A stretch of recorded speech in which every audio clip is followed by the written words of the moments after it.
मातम में मुनकर और बुरे अफ़आल। साइल कहता है, जनाब वाला मेरी आपसे गुजारिश है कि हमें मातम के मुताल्लिक़ शरीयत में वारिद शुदा अमाल की मालूमात फराहम कर दें। हम मुंदरजा ज़ैल अमाल सर अंजाम देते हैं। मैयत की कब्र पर सूरतुल फातिहा तिलावत की जाती है।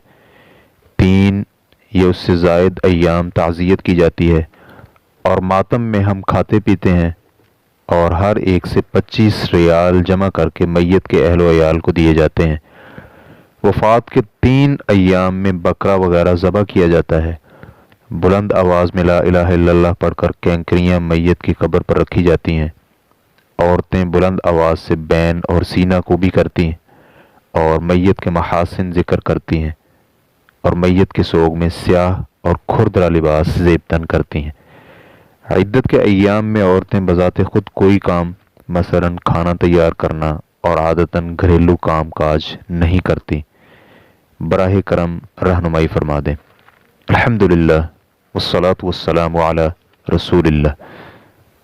ये जाहिलियत की आदात और बिदआत हैं। आपको ये तर्क करने के साथ साथ इनका बुरा और गलत होना भी बयान करना चाहिए। नंबर 1, कब्र पर तिलावत कुरान जायज़ नहीं और ना ही सलफ़ रहमहुमुल्लाह में से किसी एक ने ऐसा काम किया है। अगर ये भलाई और खैर का काम होता तो वो इसमें हमसे सबकत ले जाते। सिर्फ इतना साबित है कि मैयत की रूह निकलने से कबल मरगुल मौत में शख्स के पास सूरह यासीन की तिलावत की जाए, लेकिन उसकी मौत के बाद और दफन करते वक़्त या दफन के बाद ना तो तिलावत मशरू है और ना ही तलकीन।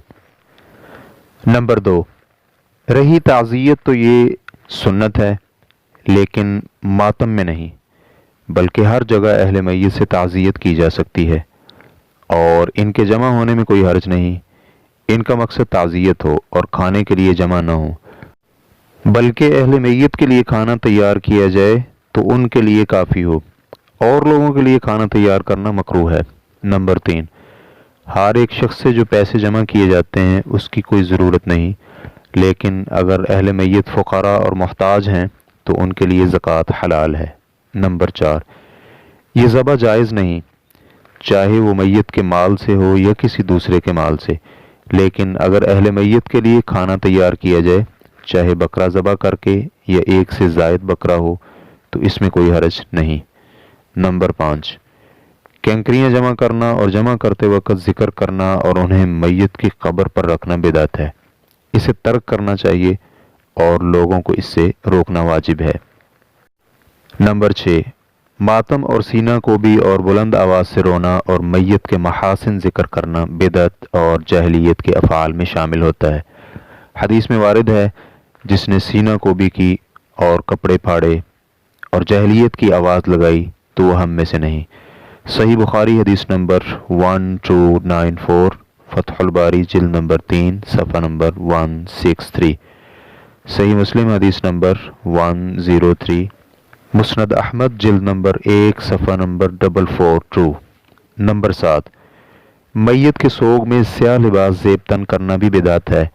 सिर्फ खामद फौत होने की सूरत में बीवी शोहरत वाला लिबास और जीनत इख्तियार नहीं करेगी और ना ही जेवर पहनेगी और इद्दत के दौरान खुशबू वगैरह इस्तेमाल नहीं करेगी। नंबर 8, इद्दत के दौरान औरतों का घरेलू काम काज न करना भी बिदअत है। इद्दत वाली औरत खाना तैयार कर सकती है और घर में सफाई और बर्तन और कपड़े वगैरह धो सकती है। ऐसा करने में कोई हर्ज नहीं। इस्लाम क्यू रिकॉर्डिंग्स मुअस्ससतुश शेख सालेह अल मुनज्जिद अल ममलकतुल अरबिय्यतुस सऊदिय्या, फतवा नंबर 1333। वस्सलामु अलैकुम वरहमतुल्लाहि वबरकातुहू।